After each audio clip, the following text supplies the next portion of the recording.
Hey folks, Daily Landsblog here, and let's do a whole bunch of things today. First of all, we have to take care of yesterday when I asked the question, what are your triggers for depression? And I said some of mine, and they're really random stuff. Certain smells, certain places I drive by, the sound of leaves blowing on the road in the fall in the dark. Kind of weird.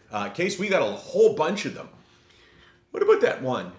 That was interesting. Yeah, that was interesting. All kinds of profanities there. C word. Yeah, the C word was there. And, well, I asked, so you answered. Okay, today. First of all, t-shirt today, as it will be every day, a new one for the next 200 days. I'm promising it. I can't be stopped. I'm a t-shirt machine, Kansas University, my favorite basketball team. You buy that, Case? No. No. Anxiety. I asked a question about triggers for anxiety, and for me, it actually isn't a terribly valid question, because if you have triggers for anxiety, then chances are those are things that happen in your life, and they're not necessarily classic anxiety. But for me, let's see if you can guess what it is. Not you, Case, you'll get it. For me, my biggest trigger is watching a TV show and seeing this item with a big E at the top. You know what I'm talking about, right, Case? Yeah. Big E at the top. You have any questions, Case? Do I have any questions? Are we done with that? You got one job. I don't know. What's your dating advice? You had one job beforehand. Yeah, but you just jumped from topic to topic. It wasn't smooth like it usually. Okay, so let's try it again. And that, for me, is what provides me with a lot of anxiety.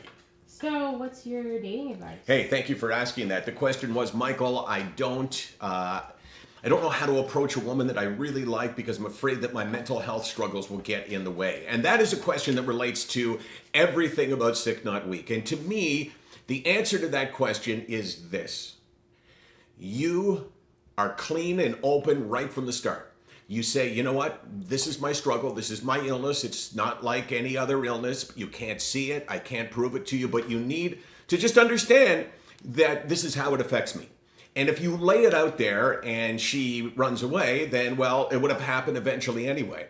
But if you lay it out there and you're really open, I think you give yourself a chance for a good relationship. And that is 100% the most important thing when you are in a relationship, is to continue that ongoing process. And before we go, James Cleal, you may know him, SickNotWeak family member in Edmonton. He wrote me a text about his nephew who died by suicide, 21 years of age. And he was obviously shocked and horrified by the pain, and also wondering, how does this happen? What can we do? And I said to him, you know, James, looking back at your nephew, what could we have done? What could society have done? Not we. Or it could be we. And he said, you know, he was ashamed. He was afraid to talk about it. And it really all comes down to that one thing. SickNotWeak.com is here 24 hours a day, 364 days a year. We're here because if we say it loud enough and long enough, maybe, just maybe, when you're in that position or any other position where you feel ashamed and embarrassed, you'll reach out and say, you know what? I heard those guys talking about it. Didn't seem so bad. I suffer from a mental illness. I am on medication. I'm not embarrassed. I'm not ashamed. And what, Case? I'm not weak. Nice finish. That's it.